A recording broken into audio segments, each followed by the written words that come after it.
Okay, thanks, y'all. We're going to go ahead and get started. Thanks for joining us for the June meeting here at the Kroc Center for the upstate chapter of the South Carolina Native Plant Society. So I have a few announcements before I introduce Linda, our speaker for tonight. So next meetings, so we're not going to have a monthly meeting next month here at Kroc Center in July. We won't have a monthly meeting in August. So the next monthly meeting will be in September.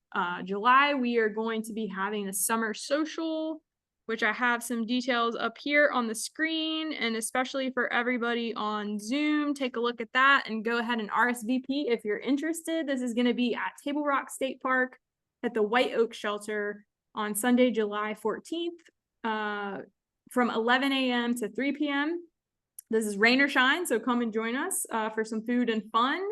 Rick Huffman here is going to be leading a plant walk starting around 1 p.m. after lunch concludes. This is a potluck.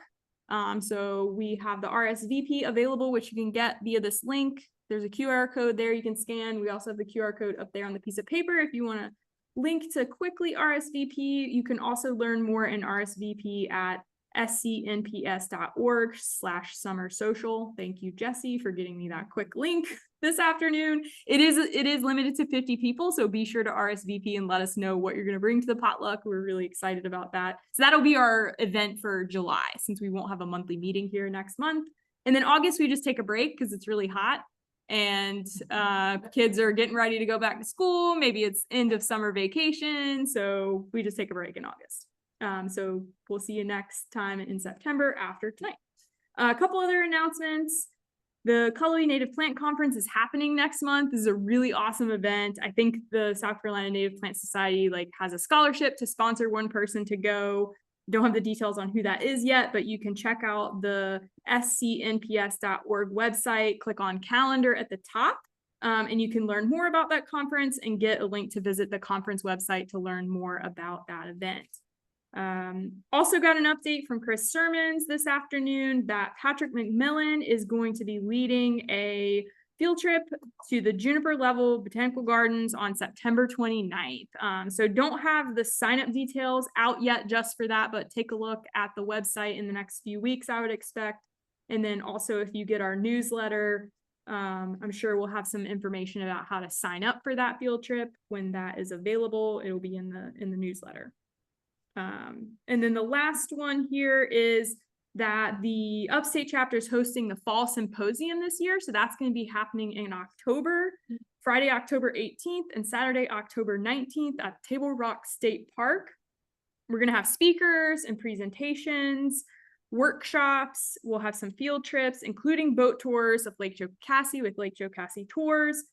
Plus a box lunch and catered dinner and live music. So this is going to be an awesome event. It's a 2-day event, Friday and Saturday, October 18th and October 19th. We don't have the registration open for that yet, but same thing, look out in the newsletter, keep an eye on the website, and we'll have the registration coming for that soon. Should be probably near the end of August or early September that we'll have the registration open for that. And that's all the announcements. So I'll go ahead and I'll intro Linda here, our speaker tonight. Linda Fraser is a botanical illustrator. As you can see, all of her beautiful artwork here. She's a botanical illustrator of native plants of the southeastern United States. Over 85 of her watercolor and color pencil paintings travel as an exhibit, walk through the seasons, which I think some of which is here, maybe all of it. I'm sure she'll tell us more. She has done the cover artwork and helped edit and illustrate several books by various authors. She has been an instructor for botanical illustration classes. She's a notable speaker at numerous university and nonprofit-led events. Linda and her garden were seen in the WGTV Earth Day special, Your World, Your Choice. She has done dozens of architectural renderings for builders, real estate agents, and homeowners. She gives programs to her garden clubs and other groups, and is also a pianist for private or public parties and fundraisers, hotel and restaurants. So another skill aside from her beautiful artwork. Tonight, she'll speak on the plants and insects featured in her artwork, as well as her inspiration for sharing this wonderful art with her community. You can purchase her works tonight after she concludes her presentation. I'm going to get her presentation loaded up. So Linda, you can come on up and join me. Actually, there were about 160 paintings that toured for the exhibit. Yeah. 83 print. Oh, wow. That's awesome. All right. So which one did you want me to open first? I guess the landscape, The natives and landscape. Does that one, that look right? right. Okay. So we're going to do from beginning. And Maybe we should turn the lights off. Too. yes, I'll get that for you. Okay. All right. So you can just tap here. That's to advance it. Yep. Thank you. I'm not Yes. very computer wise, but Yeah. we'll get to it. I'm going to get out of your way here in just a second. So I have two PowerPoint things. We'll just hop, skip, jump through this first one because it sort of shows you my garden, and that's where most of these plants are. I only paint from real life, and most of them come from my garden, but some of them are across the street under the power lines, or down a block with 1 foot in the Chattahoochee River and that type of thing. But not my foot. That would be the catalpa tree. But you might as well have fun with your non-natives if you can't, they're going to grow. So this was that trivet, and I'm an artist, so I have to play with my plants. It didn't go. This happens every Enter? time, and maybe I didn't. No, press it right. was me. There you go. There you go. Okay, and then seasonally takes on this little critter is no longer there. You'll see why later, but that's that's a New Year's. This is one of my favorite small trees is chokeberry, and I brought a sample of what it looks like now. I'm sure y'all are familiar with chokeberry, but this is what it looks like now. We can pass it around, but do we need to? Everybody knows what chokeberry is. But it shows what the berries are like here. And then in late summer, they'll start turning really well. They're like orange appropriately for Halloween. And then, then they turn red, and they stay red. At least they do in my yard until way past Valentine's Day. But they're red all winter long, and it's just a real pleasure. So I wanted to mention that, and I have painted the let's see. The very first painting on the left, at the very top, that's the color of the leaves before they fall. It does fall, but it's a great, and that's what it looks like in the wintertime. Oh, yeah. Okay, this is Symplochus tinctoria. Anybody know Symplochus tinctoria? Horse sugar? Of course you do. Well, if you don't, you need to know about it. It is said that it cannot be propagated in any way by man. And although, what was his name? Larry, no, I can't. He said to me one day, Linda, I got one to grow. And I said, oh, yeah. Because if somebody could propagate the plant, they would be richer than the knockout rose guy. They would. But nobody's been able to. But look, it's evergreen. It's beautiful. Beautiful. And early spring at the same time as sassafras, and therefore, let's see, I guess I didn't put that print up, but this is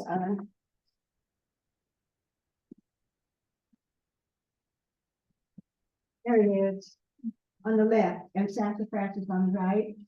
They bloom at the same time in the same place, and that's what I do, for my paintings. I tell what's happening together in that spot on that day. So it's a chronological sequence. But if you're not familiar with horseshoe, there's a crazy native plant grower that comes to Kobe every year. And I always bring this so that I can see what it looks like. And he always probably takes a leaf and chews on it and says, delicious. Because the common name is horse sugar or sweet leaf. And I don't believe it. But you can see what the fruits look like. Now I didn't bring a branch that is just loaded with fruits because I'm selfish because I wanted to keep them, but they're still on the tree. But this is what the fruits look like, and they turn purple. And in my print with the little tree, green tree frog, it shows the fruits purple. Okay, Dr. Michael Deere was looking at my prints one day and had gotten to know him pretty well, and he was studying that print, and I said, you see my print, they're purple, because in his manual of identification he says they're brown, although he says he's never seen them before, but they're brown. And that the tree grows to 28 feet, I believe that's what he said. And mine are 60 feet, so I had to tell him that mine are 60 feet, and he looked at me in astonishment. But I went home and I checked on that, and I have several that are 60 feet. And so, but look at this print. I mean, it's just a pity that nobody, you, could propagate it. You know, this is evergreen. All these things are awesome. Anybody want to take a look? I got the fruits are on that many of them. Anyway, that's Symphogus Victoria, and that's my 60-foot tree. You can see it behind my 2-story house. That's the backyard. That's the front yard. That's okay. The chokeberry is the white, the smaller one, and it's a viburnum next to the house there. But the chokeberry that I was just talking about, the red berries, you know,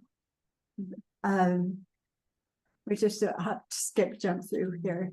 The bloodroot, I mentioned in the narrative behind the prints, most of them have narrative, and I mentioned that when you are lucky to find a bloodroot to dig, you know, by the side of the road, don't dig anybody's private property, but maybe I've saved many plants at the Kroger parking lot. And those, anyway, dig shallow and wide, and don't put it in your backyard or anything like that. Put it in a basket or a dish where you can put it in a protected place when it blooms, under like your front porch or something like that. This is so delicate flower.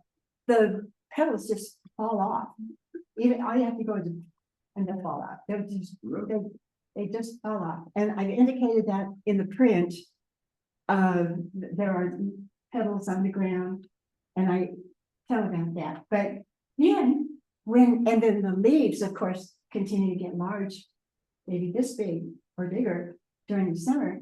They look almost tropical, but then they die down. That's when you take that dish and you put it under your potting bench out back under the garage, behind the garage in there, and let the leaves all cover it up like Mama Nature wants to do, and then leave it, but don't forget about it. And then long about in late January or February, you know, bring it out and let it have the sky again, and it does it all over again. That's perfoliate billwort. That's deerberry, not blueberry, deerberry. This thing, I know I'm supposed to be talking about my paintings, but and this is in one of the paintings, but that shrub was about like this when we moved into our house 37 years ago or something like that. And now it's about up here and around. And I have not done anything to it. I don't water it, I don't fertilize it, I don't do anything. I have cut maybe a few branches. It just takes care of itself, and it blew this little head off. There's beard shit. Okay, this is the front walk. It doesn't look like this anymore because we now have deer. And but to the right was worldly loose dye. Where's that partridge pea? That's partridge pea. And the cardinal flower. No more. That's partridge pea. That's okay. This is the backyard. Now you can see how really messy part of that looks, you know, not the where the lawn ends and it goes up into the wild part. That looks really messy, except that your eye tells you that someone intends it to be that way because there's a trimmed topiary there or two. Now there's several, but that's the trick that I count on for people letting me get away with my wild spaces. This was one of those McMansions in Atlanta, huge home. And they had several full-time gardeners and all, but a little friend of mine, she had a job taking house sitting while the people were gone for many months. And so we would go over there and swim. And they just touched my heart. They had native plants in their garden. They could have anything they wanted, and they had native plants. That's the front yard again. There we go. That was ageratum in the background. Okay, that's what are you going to do with the deer? And you know what? I found out he can't read, but I put that up there to maybe, you know, didn't work. Okay, this is Sympholicus tinctoria, the plant I'm passing around in the winter time. The juveniles especially turn purple. Have you ever seen this? Oh, I don't think that. Oh my God, it's unbelievable. It's just unbelievable. But look, that's just, oh, that's a baby topiary. And then it grows up to be big. And that's what I do with, when it's no more privet, it's Yaupon holly. You can treat Yaupon holly, you know, like you do boxwood, if you had boxwood. And Yaupon holly has no insect problems or anything. So that's what I do. And I think this concludes this portion of the PowerPoint. Let's see. Yeah. Okay. Good memory. All right, we're gonna switch PowerPoints here. I got a little few things to pass around. There's, if you're familiar with Polysonia, you're already aware of this. But this is Polysonia, and as you know, like black jelly beans. That's what it's what we're talking about.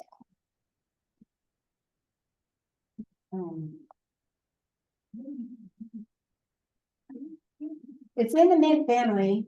It's ready when you. And this is what it looks like. It grows about this tall, where I'm holding it like this. And of course, the deer eat it, but I don't know, they haven't gotten to it yet this year, so we'll see what happens. But anyway, that's that one show and tell, and I've got another. This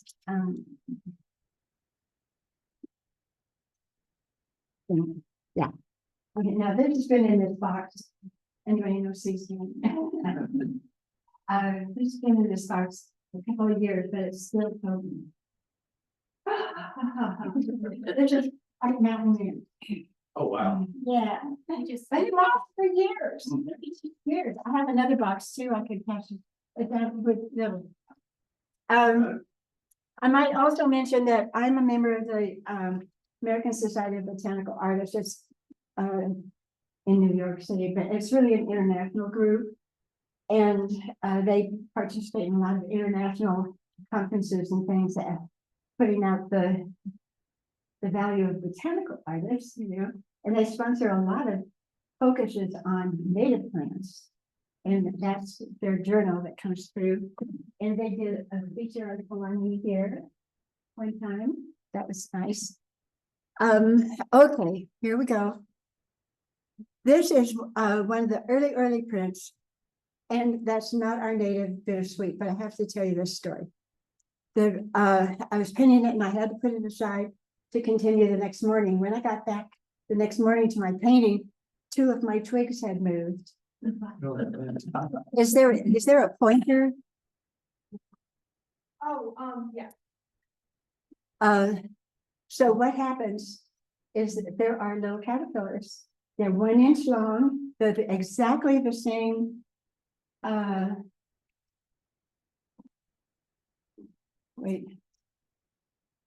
Exactly the same way as these twigs when they're on at this time. And the twigs. Okay, so like here. Like that. It's just up there.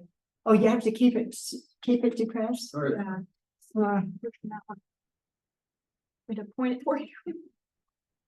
There we go. Alright. Okay, good. See, there's a twig right there. And here's a twig down here. Okay, that's a caterpillar right there. And that's a twig, and that's a caterpillar. Or vice versa, I can't tell which is which. But one is the caterpillar, maybe that's the caterpillar and that's the twig. But anyway, that's what it is. And so I figured out, ooh, my twigs broke. And so what happens is that the caterpillars at night, they go up and down looking for food. And they're eating on the berries there. And then when it gets light, they position with their little feet down at one end and stiff and straight. Don't eat me on a twig. Don't eat me on a twig. And if you touch them, they do not respond because they're a twig. And so, but then when it gets dark, then off they go, and they go someplace in the next morning or someplace else. And that went on for about a week and a half. Okay, well, I'm not going to tell stories about everything, but we talked about that. Well, everybody knows about that. That's in Focus Victoria. That's a better picture, isn't it? Is it? Don't you wish you could buy that at the nursery? Darn. Oh, and I didn't realize, but when I took that picture, it appears to be a hair streak. And I learned that there was a hair streak in New York that's totally reliant on the Focus Victoria. And so I found a hair streak down here and I added it to my painting and reprinted the print. Let's see. Okay, on the left, that's the chokeberry again. We saw the red berries and with the frost on them and everything. The flower is so pretty, it's like little apple blossoms, but look at the red berries down. Those are from the last year and they're still there. The insects, by the way, you wouldn't notice, but no. There we are. There are two white caterpillars right down here. Let's see. Lyre leaf is great cut flower. It'll last for a week and a half. The pink ladycip. Now somebody brought me a whole bag of pink ladycippers from Noonan, Georgia. And so I put some up in my woods near the pines, you know. And two of them I put in a terracotta pot, just about this size. And took it indoors to paint because I wanted my shadows to be still. I didn't want the plant to be following the sun during the day. Some plants do that. And so I painted it totally with colored pencil. That's what I used. And of course, you'll see the ground clutter is the appropriate pine, the pine fungus. So it's so nice to talk to you. So I finished the painting and I printed it up. Well, darn, the next year they both bloomed. In the terracotta, I left them in, I did that with the Trillium cuneatum too. I left that in the pot and it bloomed for 16 years in a pot like this. Then, like the last year, it got real small. So I thought, oh, poor baby. Okay, so, but they both bloomed. And for about 6 years, they continued, one or the other bloomed in that terracotta pot. So it's contradictory to the, the conventional wisdom is that, am I standing in the right place? You're fine. Okay. They say for pink ladycippers, you dig shallow and wide. Which was in the 6-inch terracotta pot. But I enjoyed it for 6 years. Okay, we need to have this.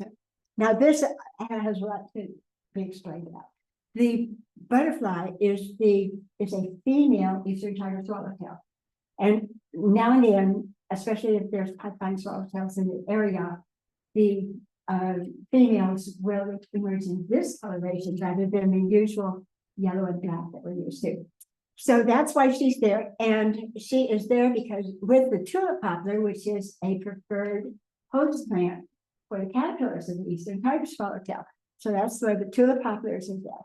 Now, I had finished the whole painting. I thought, on the left is Venus looking glass, and on the blue-eyed grass, which by the way is a good plant for thatched roofs. A lot of people are going green and having green roofs. I have a friend who has a pool house, and the roof is blue-eyed grass because it forms as thatch.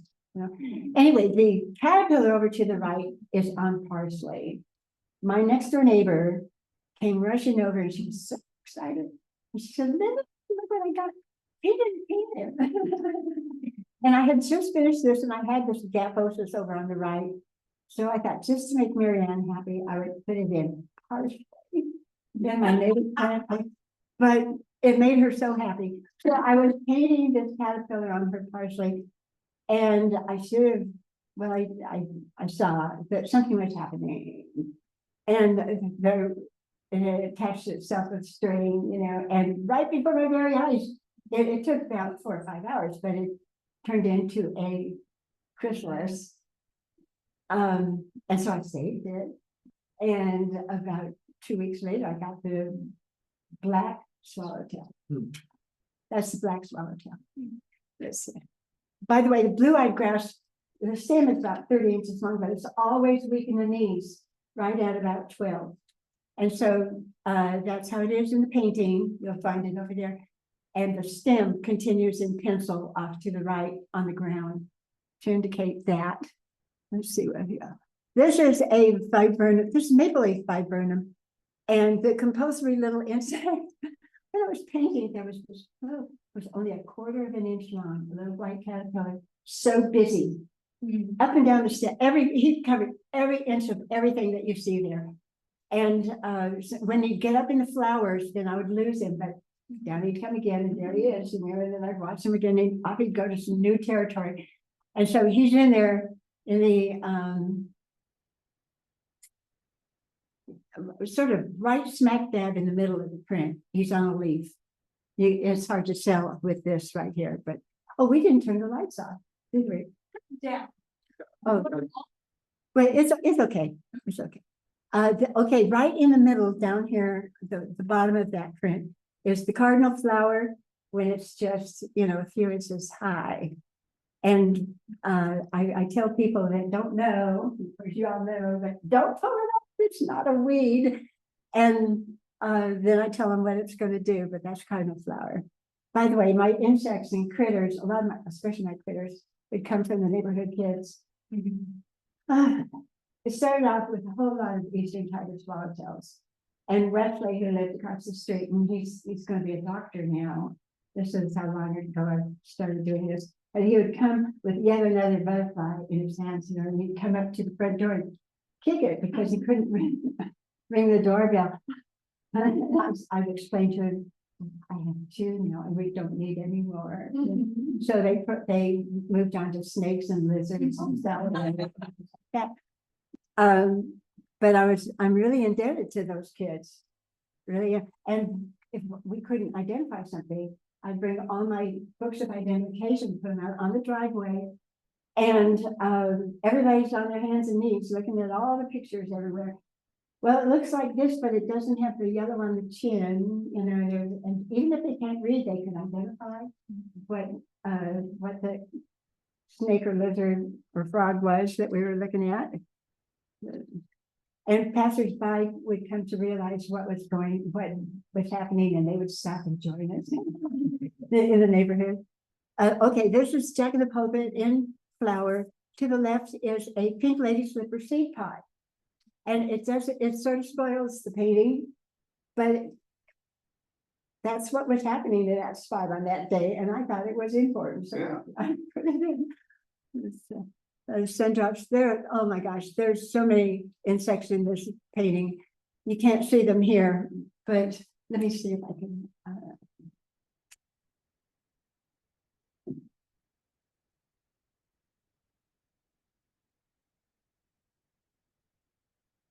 well, I don't even know about that one, but the tendril of the vishia that is brown.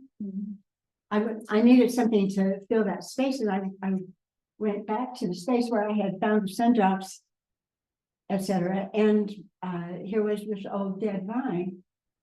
And on the way up at the top, you could almost see there are two little pearl-like things, butterfly eggs. And the butterflies, if they can, they'll lay eggs on a tendril, a tiny thread-like tendril like that.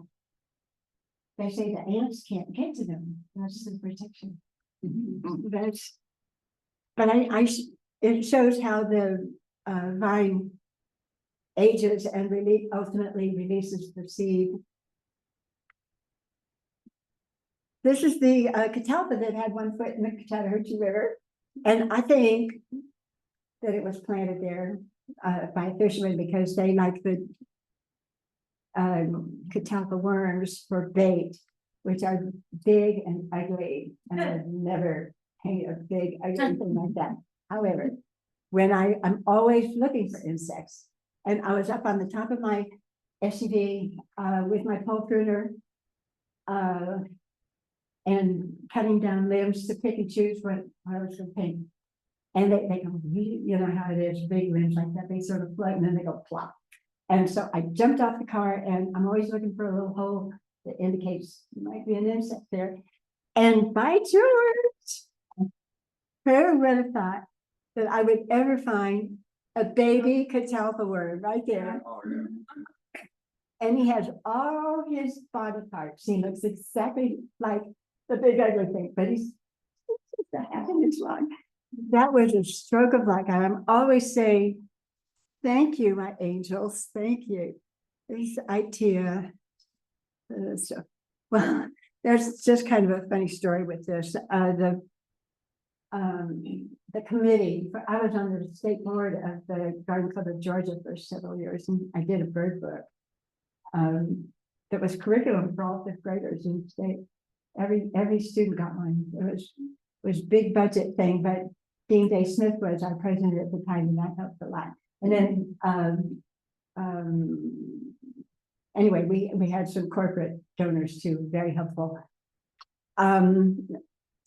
Anyway, the committee that would produce the calendar every year for the Garden Club of Georgia,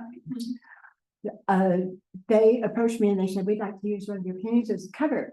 I said, oh, great. The easiest way to do that is just go on my website. There's only 16, but you might find one that you would like, and that would be an easy way for you to get the thing. So they picked this. Of all the pictures on my little website of 16, they picked this. And they sent it to their printer in Macon. Well, that right there is a cockroach egg. And I didn't think it was going to be so cool. So I called the printer in Macon and I said, could you Photoshop that up? You know, he said, I think we can. And they did. And so everybody, and the ladies never used it.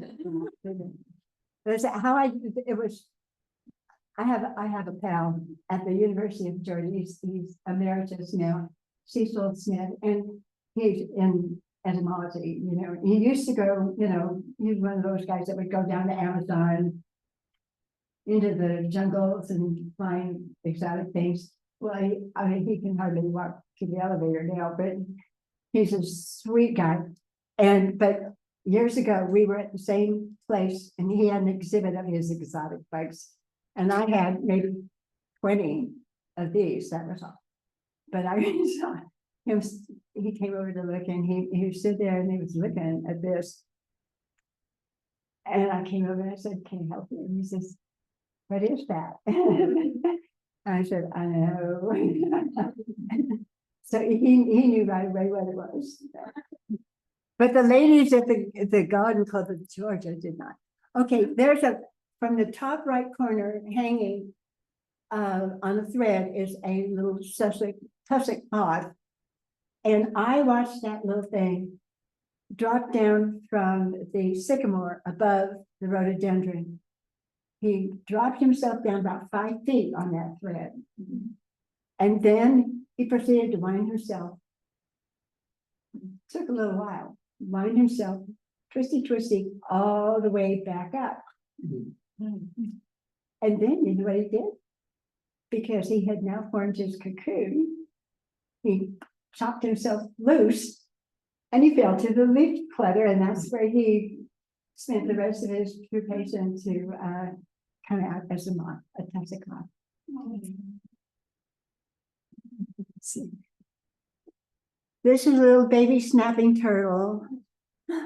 We were getting in the car to go to the beach, and I wanted to run around the house and one last look, you know, and I found this little guy at the corner of my lawn and my wild space that goes down to a tiny little creek.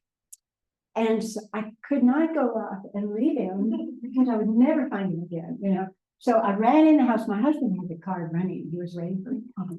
I ran into the car, and I got one of those plastic shoe boxes, and I tore out there, and I just went screw. I got all the mud and everything, but I got all that there and put my jacket over the top, got in the car, and we went. It's 5.5 hour drive to the beach from the ground. And so I spent the next 3 or 4 days cleaning the condo and then painting. And when we were packing up to go home, I boldly carried him out to the car. You know, he said, "Where did you get that?" I said, "Well, he came down with us." But anyway, it's probably huge. What did it eat while you were there?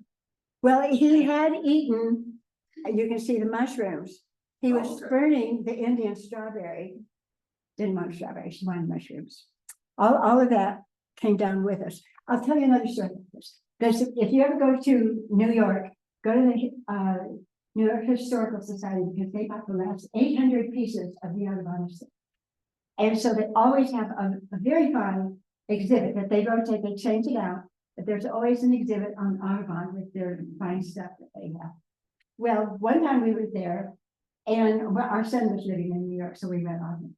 But one time we were there, and the exhibit was pieces of paper like this that Audubon had drawn. It was his actual drawing, and it was just the medium, like charcoal, pencil, gouache, yada yada yada. Sometimes it was 6 or 7 different things. He would just use what was going to work at the moment, you know, and collage in this instance.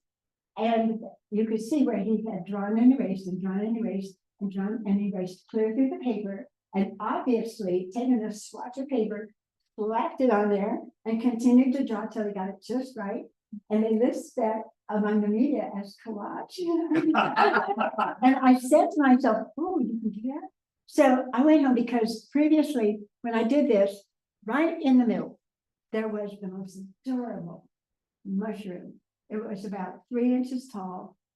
So it came from the dirt, and it was in front of the grasses. And the little cap was about the size of a dime, was all. But it was pleated red and white, red and white. It was the cutest little thing. So I had to include it because it was all the story that day in that spot, you know. But it sure did spoil the rhythm of the painting.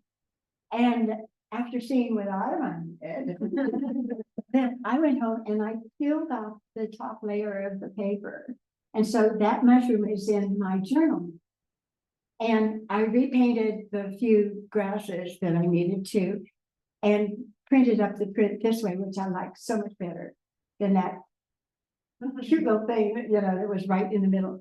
That's okay. Here we go. Passiflora incarnata. The Birmingham Botanical Garden is fabulous, and they have a native plant symposium. I think it's every 2 years, something like that. I haven't been for a while, but I used to go quite a bit. And one of the speakers was going to be on butterflies. So, and it's 2 days. And a sweet young woman came up to me and said, "Do you have a print of the Passiflora incarnata?" And I said, "Well, I've painted it, but I haven't printed it up because I'm waiting for, I have to get the gum fritillary." oh, she said sympathetically. The very next morning, she shows up with a Ziploc bag box. And inside there was a butterfly from her collection. She was attending the symposium because of the butterflies. And she was giving me one of her gold artilleries, which I took home, promptly added to my painting. And then I gave her the first one. She actually became a friend. She helped me mount a one-woman show in Birmingham. Yeah, it was really nice. But the original painting did not have the red one. It just was, it had the flower, and all of this was happening at one time, but there was the fruit, but it was still flowering, and there was a spent flower, trying to give all the information I can. Botanical illustration does that. You show the top of the leaf, the bottom of the leaf, how everything is constructed. All of that is important to be in painting. So then I realized that I needed the butterfly. So down in Tifton or someplace, I bought because this Passiflora incarnata can really take over your garden. the roots can travel 12 feet underground, So I had really worked to get rid of it because I had already painted it. But then I realized I needed the butterfly. So I bought another one, and while I was at it, I might as well get a pretty one that would spice up the print, because my friend was going to be chairman of the Southeastern Flower Show, and she had chosen for her theme the passion of flowers. And so I thought, well, what would be better as logo? So I got this red thing, and I put it right in the middle of my patio where y'all come, because we need the caterpillars, because I need the butterfly, please come. Not a single one. And I think it's because it was red, that's anyway. So. But this is, of course, the monarch. And up in what is it in the pilgrimage that they have up in Tennessee. I was an exhibit up there, and this woman came, a young woman came and said, my friend is an authority on monarchs, and she tells me that that monarch should be with milkweed. And I said, well, your friend is right here in Spain. Yeah. However, this monarch just came back from New York, and he's not trying to, she's not interested in laying eggs on milkweed. They just want food to get to Mexico. And so the Monarch Society was distributing seeds for goldenrod to ensure a food source, on their southern migration. Anyway, okay, there's the Symphlocus with purple fruits to the right. The painting actually is about the little green tree frog who's right here. That's exactly how I found him. And so I cut the branch, took it home, put it in my big glass jar that I use for these purposes. He entertained me all afternoon. He was so cute. He peeked through a leaf. He wrapped himself in the leaf right here. And of course, he jumped all around. I hated to take him back to the woods, but what I did, I penciled in the plant, it's a hawthorn bean.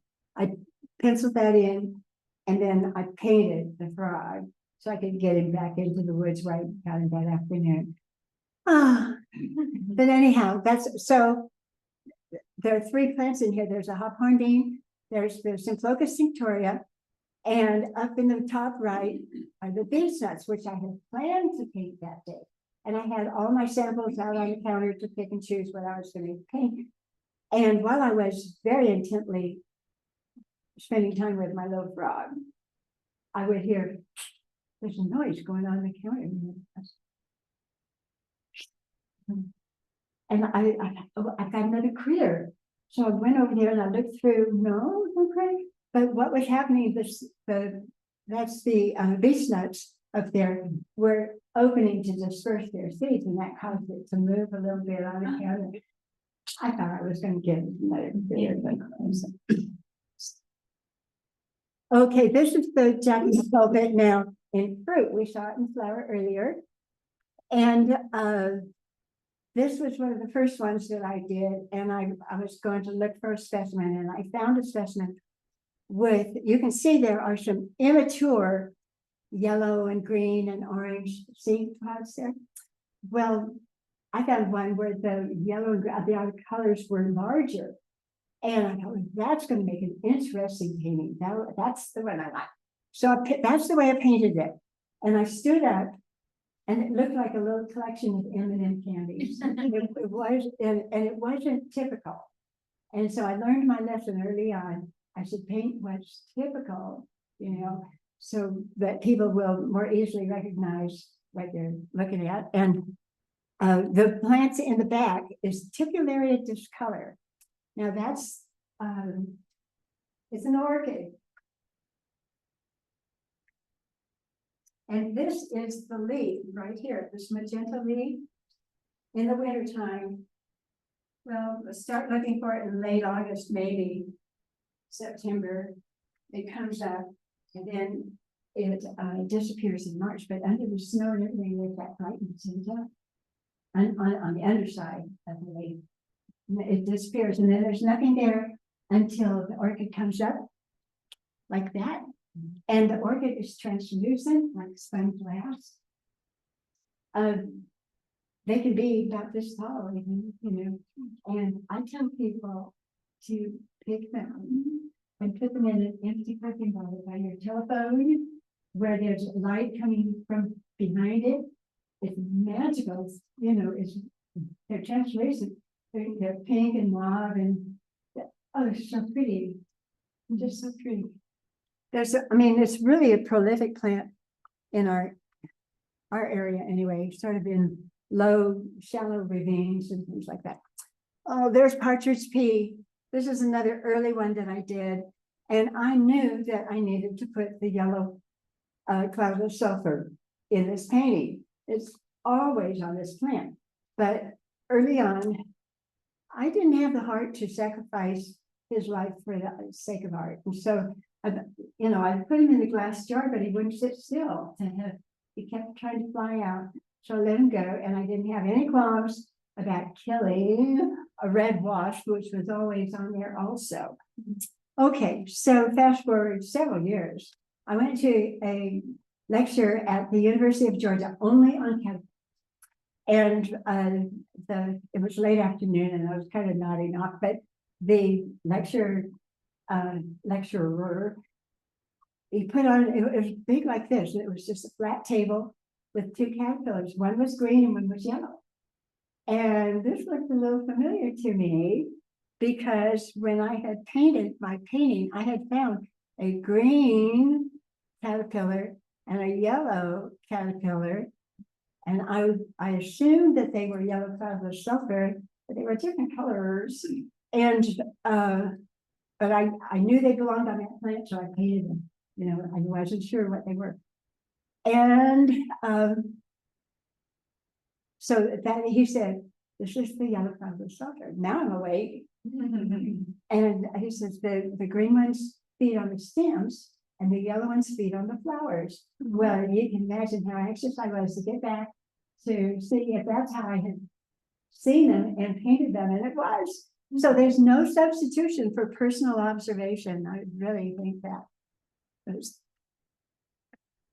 This is the only painting that I sold. I thought it was, I thought I was selling a print, and I sold my original. But right in the middle, timely for right now, is a cicada. And you can't see, but he's really lifelike. You take a look at the print and you'll see. That's it. I love this little, this is St. Andrew's cross, the plant is. And I love this little thing. It maxes out at, you know, about 2 feet, maybe 2.5 feet. And it likes dry edge of woods. And the bark is, well, it reminds me of manzanita, which is a Western plant, but it's reddish, and it's just fascinating. It's really great. Let's see what else we got here. Okay, there's our state, the Georgia state butterfly, cardinal flower. When I moved into the property where we are, there were like 2 of those plants down by the creek. Ooh, I said. So the next year, there was only 1. I thought, oh, this is not good. So I cut it up into 6-inch pieces and I poked every one of those pieces in the mud and they all rooted. Yeah, but then there are much better ways to do it. One way is to just bend the whole stem down, weight it down, and then it'll root at all the nodes. And then the easiest is to just find, to find them in your lawn, because the seeds need light to germinate. And I mean, your lawn is perfect for that, there's a lot of light. So I find a lot of cardinal flowers coming up in my lawn. This is the gentian area. There's a large bank in Atlanta, in Georgia, I should say, I guess. They had been doing indigenous birds for 10 years on their Christmas cards, and they sent a committee to my home because they wanted to change. They had done that. They're going to do native plants now. So somebody told them to come to my home. And they looked through all the things, and the ladies just, do you remember when dragonflies were it? There was a dragonfly mania. And it was during that time. And so this is what they wanted. And I thought, I kept showing them things with red berries and something that'd be more appropriate for winter, if not Christmas, And no, we want the dragonfly. So, and they paid me to use it. So I got to, then I remembered that my aunt, I'm named after my Aunt May, my middle name. In about 1860, I think this started. The ladies would collect album cards and send them to their loved ones in the middle of winter. And the pictures were always bluebirds and apple blossoms and big promises that spring will come, And they sent them in the middle of winter. And I have a collection of those, of hers. And so I wrote to the bank about that. And I told them that story. And it sort of validated using this thing in the middle of winter. And they reprinted my story on the back of the Christmas card. There's a little praying mantis up there. There's more stuff. Okay, maybe I don't know how we're doing with time, but that. Okay, well, I'm glad I have time to tell this story. This is my husband's favorite story. There's, I keep a phenology, which is a list of first bloom, last bloom. And then when I have an opportunity to paint, I can look in my journal. I can see where I have seen a plant that's ready to be painted on that day, and tell where I saw it. And I doodle out over there. And in this case, it was the turtlehead plant. And it was under the power lines right across the street from me. It was great. And there's a little spring there.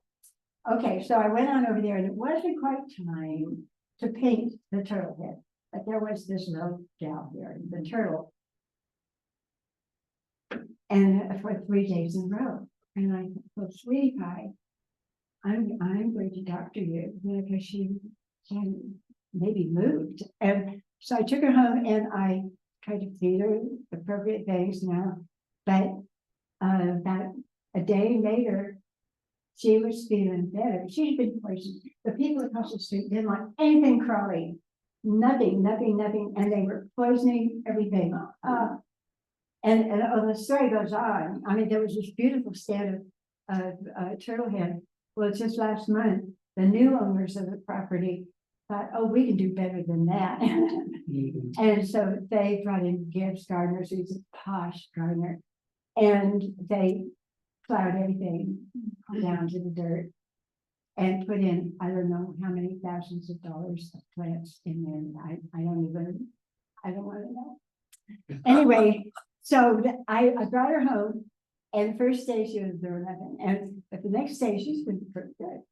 And then the next day she is robust, she could really travel across the lawn. I don't know, paint your picture. So I work in my kitchen, and I have 3 walls of windows. There's lots of good light, you know. And my table's right here. So I put up some boxes. They were about like so high. And I put her on top of the box. So I could, you know, get a good angle at her. I didn't want to be down here. So we should chin up, hold that pose. And then we're listening to some bluegrass and a whole lot of Oscar Peterson jazz. I was the pianist at the Swiss Hotel lobby for. And we would take break and I'd take her out, and it felt so good to be well now. She could really travel on and on. Back into the kitchen, chin up. Oh, that's so. And I'm sure she could see the turtle emerging on the paper. You know? So when I was finished, I showed her her portrait. And I took her back down to my side of the street, where the little creek thing goes under the street and continues in my yard. And that's where I put her, and I never saw her again. But no turtle ever had the cultural experience. We listened to music all day. It was so good. Let's see. Well, y'all know about these plants. I don't need to talk. Oh, I do have to tell you about this. This is my last story. My last story. I was painting the polygonum or polygonum. How do you say that? Polygonum. Good. And I noticed this little cluster of flowers was moving up and down every stem, looking over all the other flowers, looking them all over. And you might see there's a white polygonum, that's white. Hard to tell up on the screen, but and the pink. And this was a little caterpillar. She was less than a half an inch long, but it was her job that day was to decorate herself with all these flowers. Yeah. I called her the flower lady, head hopper. And I don't think anybody would believe my story. So when I was finished, I put the plant and the little caterpillar in a Ziploc bag up with my pretty spectacular entomology collection. And about 1.5 years later, my brother, who is a science teacher in California, came to see an exhibit of mine. And he's the only one I would show my dead bugs to, you know, like this. And I showed him the bag and went on to something else. He said, but Linda, you do realize now you've got them off. And I did not, but it doesn't, you can't, oops, what I do? I just went back. If I go forward, but it goes forward. Yeah.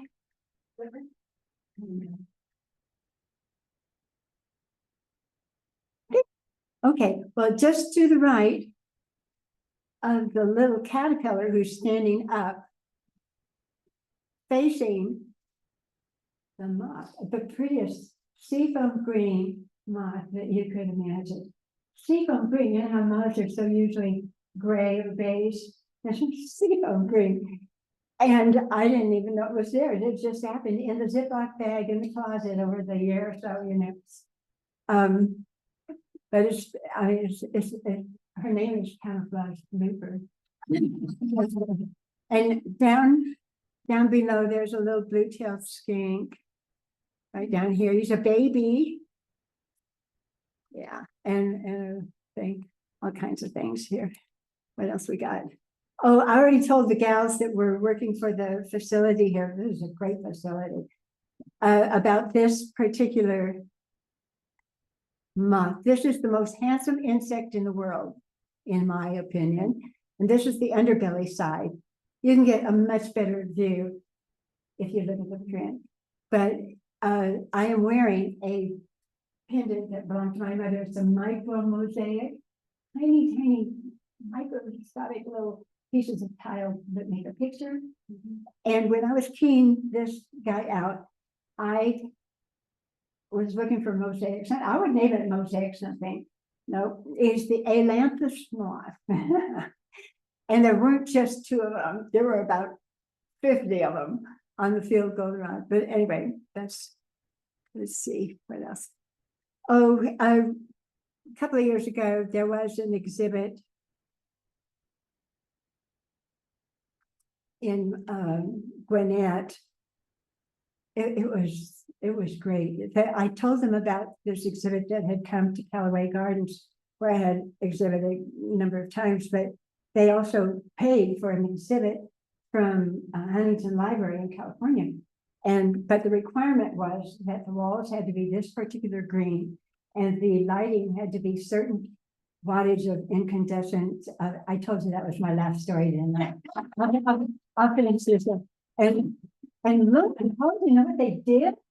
They painted all their partitions and everything. She called Huntington Library to find out that green, and they painted everything that dark green.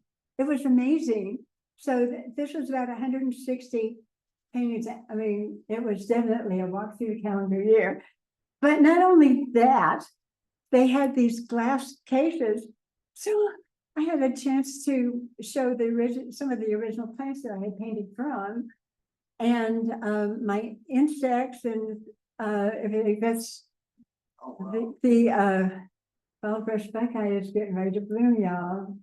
That's the queen of the neighborhood when that happens. Oh, I love it so much. If you need one, come to my house, because I hate to throw any of those buckeyes away, and they plant themselves, you know. So I have a couple. So anyway, that's it was summer, fall, winter, spring, and oh, and these are cookies.